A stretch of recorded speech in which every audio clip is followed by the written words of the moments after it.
وہ ماں کو چھوڑ سیدھا گھر گیا تھا۔ گھر کا دروازہ چابی سے کھولتے اس نے 2 قدم آگے بڑھتے دیوار پر لگے سوئچ پر ہاتھ مارا تھا۔ گھر جھٹ سے روشن ہو گیا، مگر ماہر رانا لب بھیج گیا تھا۔ گھر کے حال میں رکھی ہر چیز زمین بوس ہوئی پڑی تھی۔ وہ آگے بڑھا، کئی قیمتی چیزوں کے ٹکڑے اس کے پاؤں سے ٹکرائے تھے۔ رائٹ سائڈ پر بنے کچن میں جھانکا، وہاں بھی سب کچھ نیچے پڑا ہوا تھا۔ ماہر کا غصہ بڑھتا ہی جا رہا تھا۔ وہ اوپر گیا جہاں اس کا کمرہ تھا۔ دروازہ لاک تھا، لیکن دروازے پر موجود خراشیں یہ اندیشہ دے رہی تھی جیسے کسی نے دروازے کے ساتھ زور آزمائی کرتے اسے کھولنے کی کوشش کی ہو۔ وہ مٹھیا نیچے پلٹ گیا تھا۔ سڑیاں اترتے اس کی نظر گھر کے انترس والی دیوار پر پڑی تھی۔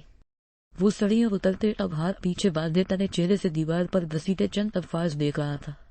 کمشنر و اس کی بیٹی سے دور رہو ورنہ موت تمہارے قریب آئے گی۔ ماہر لب بھیجے گھر سے باہر نکل گیا۔ وہ ایک اچھا ڈیٹیکٹو تھا۔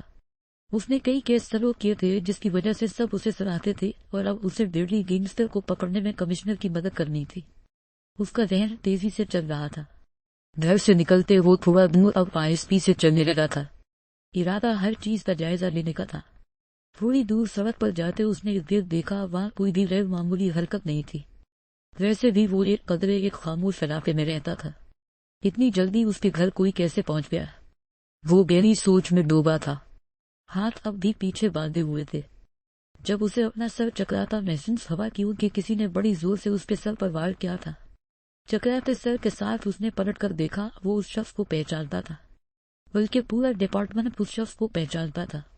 وہ قاسم تھا جس کے ہاتھ میں ایک راڈ تھی جس سے اس نے ماہر رانا کے سر پر وار کیا تھا۔ اب وہ اس کے بے ہوش ہونے کا انتظار کر رہا تھا۔ ماہر زمین بوس ہو گیا، اس کی آنکھوں کے سامنے دھند چھا گئی اور اگلے ہی لمحے وہ اندھیرے میں بدل گئی۔ قاسم اور اس کے آدمیوں نے اسے اٹھاتے گاڑی میں ڈالا تھا اور گاڑی سٹارٹ کرتے وہاں سے یوں غائب ہوئے جیسے وہاں کچھ ہوا ہی نہ ہو۔ وہ پچھلے 3 گھنٹوں سے سڑکوں کو ناپ رہا تھا۔ ہر ممکن جگہ دیکھ لیا، اس کی اکلوتی دوست مروہ سے بھی پوچھ لیا، ہر اس جگہ تلاش کیا جہاں ممکن ہو، مگر آرزو خان نہ جانے کہاں غائب ہو گئی تھی۔ دانیال کا دل اب بڑی طرح گھبرا رہا تھا۔ ایک شدید غصہ بھی تھا۔ اس بد دماغ لڑکی پر نہ جانے کہاں چلی گئی۔ فون پر روتی بیل پر اس نے یس پریز کر کے کان کو لگایا۔ گھر سے کال تھی۔ وہ لب سختی سے بھیج گیا۔ دانیال، میری آرزو مل گئی۔ رخسار بیگم کے لہجے میں انتہا کی تڑپ تھی۔ وہ ماں تھی اور آرزو خان تو ان کی جان تھی۔ وہ کیسی بھی ہو، لیکن رخسار بیگم کو وہ حد سے زیادہ عزیز تھی۔ اب بھی ان کی طبیعت سنبھل نہیں رہی تھی۔ صفیہ بیگم اس کے پاس بیٹھی تھی، جبکہ ماں بھی اب رخسار بیگم کو نم آنکھوں سے دیکھ رہی تھی۔ مل جائے گی چھوٹی ماما، آپ فکر نہ کرے۔ دانیال نے انہیں تسلی دینی چاہی تھی، لیکن حقیقت تو یہ تھی کہ اس کا خود کا دل ڈوبا جا رہا تھا۔ اس نے کئی گہن تو پیما کیے تھے کہ بس آرزو ایک بار مل جائے، پھر اچھے سے اس کا بد دماغ ٹھکانے لگائے گا۔ بس ایک بار مل جائے۔ وہ دانت پیستے سوچ کر رہ گیا۔ میری بیٹی نہ جانے کہاں ہوگی۔ دانیال، تم جمشید بھائی کو بتا دو، وہ کچھ کر لے گے۔ پتہ نہیں، میرا دل بہت گھبرا رہا ہے۔ کہیں کسی غلط جگہ۔ رخسار بیگم روتے ہوئے بولی تھی۔ ان کا بی پی بار بار رو رہا تھا جس سے وہ اپنا ہوش بنوا رہی تھی۔ وہ بار بار بے ہوش ہو رہی تھی۔ وہ بس ایک بار آرزو خان کو اپنے سامنے دیکھنا چاہتی تھی۔ دانیال جبڑے بھینچ گیا۔ اسے کچھ نہیں ہوگا، چھوٹی ماما، میں وعدہ کرتا ہوں، وہ اسے سلامت ہوگی۔ میں اسے کچھ نہیں ہونے دوں گا۔ وہ سپاٹ چہرہ لیے بولا۔ دراصل دانیال سفیر خان یہ کہنا بھول گیا تھا کہ اسے زمانے سے وہ بچا لے گا، لیکن آرزو خان کو دانیال سے کوئی نہیں بچا پائے گا۔ اس نے فون رکھتے پھر خان بابا کو کال کی تھی، لیکن انہیں بھی آرزو نہیں ملی۔ پورا شہر چھان مارا، لیکن آرزو نہ جانے کس بند میں چھپی تھی۔ صبح سے دوپہر اور دوپہر سے رات ہو گئی۔ دانیال سڑک پر گاڑی رو کے باہر نکلے اور اس کے ساتھ ٹیپ لگائے سگریٹ لبوں میں دبائی کھڑا تھا۔ اس کے اندر ایک آتش فشاں پھٹنے کو تیار بیٹھا تھا۔ کیا آرزو خان کو کسی کی پرواہ نہیں؟ کیا واقعی اس کی طرف سے سب لوگ بھاگ میں جائے؟ دانیال نے سختی سے بالوں میں ہاتھ پھیرا تھا۔ سردیوں کے دن جا رہے تھے، لیکن رات میں چلتی ٹھنڈی ہوائیں سرد معلوم ہوتی تھی۔ ایسے میں وہ بغیر کسی گرم کپڑے کے باہر کھڑا تھا۔ اس کا خود کا وجود جل رہا تھا۔ تنا چہرہ اور اوپر سے سرخ ہوتی نیلی آنکھیں اس کے اندر اٹھتے ابال کو بیان کر رہی تھی۔ اب تو گھر میں بھی سب لوگ آ گئے ہوں گے، سب کو پتہ چل گیا ہوگا۔ دانیال سفیر خان، جس نے ہمیشہ اپنی عزت کو ترجیح دی تھی، آج اس کی بیوی نے ہی اسے بے بس کر دیا تھا۔ وہ شدید وہی پھیلتے گاڑی میں بیٹھا اور اب اس کا رخ گھر کی جانب تھا۔ رات کے 10 بج رہے تھے اور آرزو خان گھر سے غائب تھی۔ ادھر رخسار بیگم کی حالت مزید بگڑ رہی تھی۔ وہ مسلسل رو رہی تھی، نہ کچھ کھا رہی تھی نہ پی رہی تھی، بس عارض خان کو دیکھنے کی زد لگائی بیٹھی تھی۔ وہ گھر میں داخل ہوا تھا، اس کی حالت بہت بکھری ہوئی تھی، حال میں سب بیٹھے جیسے اسی کے انتظار میں تھے۔ دانیال، عارضو۔ نور بیگم کے پہلوں سے اٹھتے رخسار بیگم نے نم سرخ آنکھوں سے دانیال کو دیکھا، جس کا چہرہ تنا ہوا تھا۔ وہ سختی سے لب ایک دوسرے میں پیوست کر گیا۔ میں پولیس فورس بھیج کر تلاش کرواتا ہوں، مل جائے گی؟ رخسار بھابھی، جمشید صاحب کھڑے ہوتے بولے تھے۔ اب ہر کوئی فکر مندی سے بیٹھا تھا۔ عائشہ، بڑھیا ایک ٹھنڈے پانی کا گلاس بلاؤ۔ دانیال صوفے پر ڈھیسا گیا تھا۔ صفی صاحب نے بیٹے کی حالت دیکھی، ان کی بہو نے بیٹے کو تبنی کا ناچ نچوا دیا تھا۔ عائشہ اسوار میں سر ہلاتی کچن میں چلی گئی، پانی کی بوتل سے پانی گلاس میں اندھیرا اور پلٹتی باہر آنے لگی۔ جب اس کی آنکھیں حیرت سے پھیر گئی، گلاس پھوٹتا زمین بوس ہو گیا اور عائشہ کے لبوں سے حیرانی کی انتہا پر نکلا تھا۔ وہ کچن کے دروازے کے پیچھے چھپ کر بریانی کھا رہی تھی، بڑے بڑے لقمے لیتے وہ جلدی سے کھا رہی تھی۔ اس کے سر پر نہ دوپٹہ تھا نہ پاؤں میں جوتی، وہ زمین پر بیٹھی تھی۔ عائشہ کے پکارنے پر لب دانتوں تلے دبا دے۔ کچن سے آتی آواز پر باقی سب کچن کی جانب بڑھے تھے۔ پہلے اتنی ٹینشن تھی، ایسے میں چھوٹی سے چھوٹی آواز بھی انہیں متاثر کر رہی تھی۔ عارضوں نے جلدی سے پلیٹ نیچے رکھی، ارادہ کسی کے آنے سے پہلے وہاں سے بھاگنے کا تھا۔ جلدی نہیں اٹھنے کر بھاگنے کی وجہ سے کانچ کے ٹکڑے اس کے پیروں میں پیوست ہوئے تھے۔ ایک درد سے ڈبری سستی عارضوں کے منہ سے نکلی، کیونکہ کافی ٹکڑے عارضوں کے پاؤں میں پیوست ہو گئے۔ وہ اپنا آپ سنبھالنے میں ناکام ہو رہی تھی۔ ہر ایک دلدوز چہق کے ساتھ وہ فرش پر گرنے والی تھی، جہاں کانچ کے کئی ٹکڑے بکھرے ہوئے تھے۔ عائشہ کی آنکھیں حیرت سے پھیر گئی، اگر وہ ان پر گر جاتی تو کئی ٹکڑے اس کے سر اور باقی جسم میں بھی پیوست ہو جاتے۔ اس کے فضا میں بلند ہاتھ کو کسی نے مضبوط گرفت میں لیا تھا، اب وہ ہوا میں ٹھہر سی گئی تھی۔ اس کا نازک ہاتھ دانیال کے مضبوط بھاری ہاتھ میں قید تھا، جو اسے نیچے گرنے سے بچا رہا تھا۔ دانیال کا چہرہ دھما دھما ہوا تھا۔ اس نے جھٹکے سے اسے اوپر کھینچا، وہ سیدھا اس کے سینے سے ٹکرا گئی تھی۔ رخسار بیگم بیٹی کو دیکھ جلدی سے اس کی جانب لپکی، ان کا چہرہ یوں تھا جیسے زندگی مل گئی ہو انہیں۔ وہ ممتا سے عارضوں کا چہرہ چوم رہی تھی، جبکہ دانیال سفیر خان لب بھیج گیا تھا۔ وہ وہاں سے ہٹ گیا۔ کہاں تھی آپ؟ عارضو شہید صاحب بیٹی کو دیکھتے بولے۔ عارضو نے سر جھکا لیا، وہ لب کاٹنے لگی تھی۔ اس نے اپنے حلیے کی طرف دیکھا تھا، بغیر دوپٹے کے اس کا نازک سا سراپا واضح تھا۔ شرم سے وہ سر مزید جھکا گئی۔ جب جھکے کندھوں پر کچھ محسوس کرتے اس نے سر اٹھا کر دیکھا، دانیال نے اپنی کالی مردانہ شال اس کے کندھوں پر پھیلا دی تھی۔ رسے کے چلتے اس کا چہرہ سرخ ہو رہا تھا اور اس کے ہاتھوں میں رفتاش برپا تھا۔ عارضوں نے سہرتے اسے دیکھا، اس کی خاموشی سے عارضوں کی اب جان جا رہی تھی۔ وہ بابا نیل، میں اوپر ٹیرس والے روم میں تھی، وہ بدن خوف سے بھرپور آواز میں بولی تھی۔ سب لوگوں نے حیرانی سے اسے دیکھا، وہ لوگ کتنا پریشان ہوئے تھے، اور سب سے بڑھ کر رخسار بیگم، جن کی طبیعت بھی نہیں سنبھل رہی تھی۔ دانیال نے غصے سے میٹھیاں بھینچ لی تھی۔ بابا، وہ نے اس سے پہلے وہ مزید کچھ بولتی، دانیال نے سختی سے اس کا بازو دبوچا تھا۔ عارضوں نے دانیال کے تنے چہرے کی جانب دیکھا۔ تم واقعی ایک بددماغ لڑکی ہو، تمہیں اندازہ ہے تمہاری اس حرکت کی وجہ سے ہم کتنا خوار ہوئے ہیں۔ وہ دانت پیستے اس کے چہرے پر نظر جمائی بولا تھا۔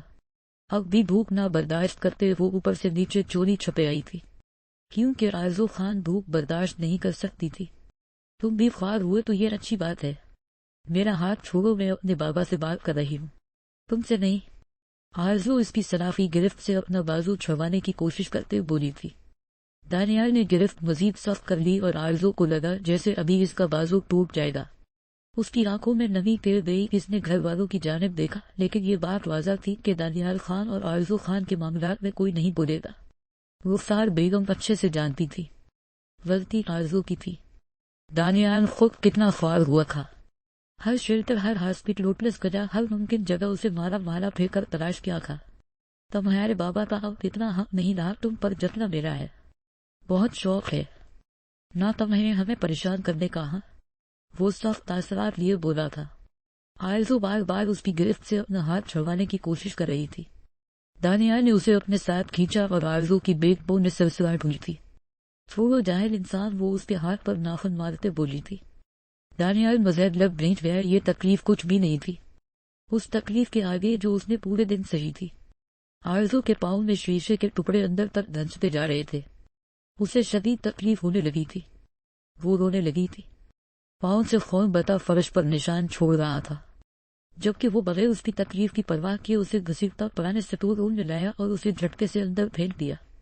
بہت شوق ہے نہ تمہیں مجھ سے رہائی حاصل کرنے کا آرزو خان، یہ ہے تمہاری رہائی؟ اس نے دروازہ زور سے بند کیا تھا۔ آرزو خان کے خوف کے مارے رومٹے کھڑے ہو گئے۔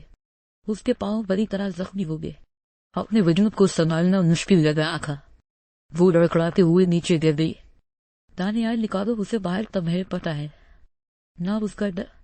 نور بیگم باقی سب کے ساتھ باہر آتے دانیال کو ڈپٹتے ہوئے بولی تھی، مما میں نہیں نکالو گا۔ وہ گہرے گہرے سانس بھرتا غصہ کم کرنے کی کوشش کرتے بولا تھا، ہٹو تم۔ نور بیگم نے سے آنکھیں دیکھا کہ سٹور کا دروازہ کھولنے آگے بڑھی۔ اگر کسی نے بھی اس دروازے کو کھولنے کی کوشش کی تھی تو آرزو خان کمیں ابھی اسی وقت طلاق دے دوں گا۔ وہ لب نیچے سخت تاثرات چہرے پر سجائے بولا تھا۔ رخسار بیگم کا دل دھک سے رہ گیا ہے۔ نور ادھر آ جاؤ۔ رخسار بیگم نے روتے ہوئے نور کو ادھر بلا لیا جو بیٹے کو کھو رہی تھی۔ تم اس کی شوہر ہو دانیال، تم وہی کرو جو تمہیں درست لگے، جو اس کے حق میں بہتر ہو۔ آپ سب لوگ چلے یہاں سے۔ رخسار بیگم ضبط سے بولتی وہاں سے پلٹ گئی۔ اندر دروازے کے ساتھ لگی آرزو رونے لگی تھی۔ سب لوگ وہاں سے چلے گئے سوائے دانیال سفیر خان کے۔ دانیال دروازہ کھولو، چوہوں کو باہر نکلتے دیکھ آرزو چینک پڑی تھی۔ نہ اس سے اٹھایا جا رہا تھا، نہ کوئی اس کی مدد کے لیے آ رہا تھا۔ دانیال دروازہ کھول دو پلیز، وہ پیچھے کو ہوتی چینک رہی تھی۔ ایک پاؤں میں شدید تکلیف اور دوسرا اس کا سب سے بڑا ڈر سامنے تھا۔ چوہوں کو اپنی جانب بڑھتے دیکھ آرزو کی دلخراش چینک نکلی باہر۔ دروازے پر کھڑے دانیال کے دل کو کچھ ہوا تھا اور اندر بیٹھے نفوس اس کی چینکوں پر سر جھکا لے۔ آرزو خان گھر کی رونق تھی۔ اس کی شرارتیں، لڑائیاں سب انوکھی ہوتی تھی۔ دانیال وہ شدت سے روتے بولی تھی۔ اس کے پاؤں سے خون رس کر نیچے گر رہا تھا۔ چوہے اس کے قریب آنے لگے تھے اور آرزو کو اپنا دماغ معاف ہوتا محسوس ہو رہا تھا۔ اسے اپنی سانسیں کم ہوتی محسوس ہونے لگی، جیسے ابھی موت کا فرشتہ اس کی روح کھینچ لے گا۔ دانیال، وہ اتنی بلند اور تکلیف سے چیخی تھی کہ دانیال کا دل گھبرا تھا۔ اس نے دروازہ کھولا، وہ سامنے فرش پر گری پڑی تھی۔ روتے ہوئے کانپتے وجود کے ساتھ وہ پیچھے کی جانب کھسک رہی تھی۔ دانیال دوزانوں بیٹھا۔ آرزو خان نے تیزی سے اس کے سینے میں چھپنے کی کوشش کی۔ اس کا سر بھاری ہو رہا تھا۔ پلیز اس کی ہچکیاں بند گئی، اس کا وجود ہولے سے لرز رہا تھا۔ اس نے دانیال کی شرٹ کو مضبوطی سے اپنی نٹھیوں میں جکڑ لیا تھا۔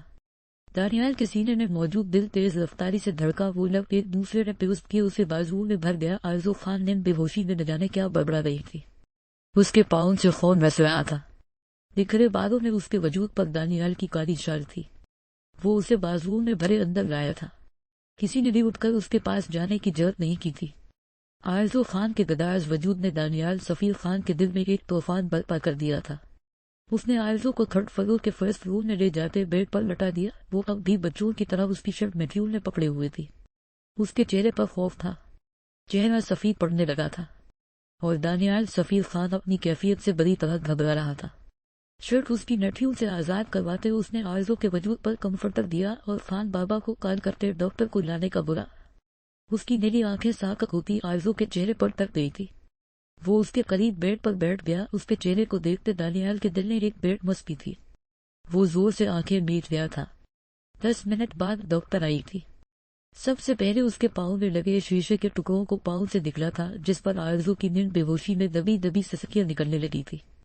ایک بڑے ٹکڑے کو نکالتے آرزو کی دلخراش چینک نکلی۔ دانیال نے تیزی سے آگے بڑھتے اس کا نازک ہاتھ اپنی مضبوط گرفت میں لیا تھا۔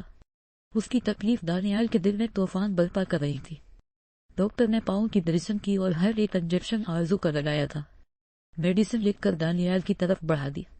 انہیں چلنے مت دیجیے گا، ورنہ زخم مزید گہرے ہو سکتے ہیں، اور ان کا پورا خیال رکھے، انہیں کسی بڑے شاخ سے دور رکھے۔ ڈاکٹر ہدایات دیتی چلی گئی۔ دانیال نے اسباب میں سر ہلاتے خان بابا کو آواز دی تھی، جو فوراً حاضر ہوئے۔ دانیال نے خان بابا کو میڈیسن لانے کو بولا اور خود آرزو خان کے قریب آتے اس پر اچھے سے کمفرٹر دوست کیا نہ کرو جو میں سوچ رہا ہوں، ویسا ہرگز نہ ہو، ورنہ میرے ساتھ تمہارا بھی سکون غارت ہوگا۔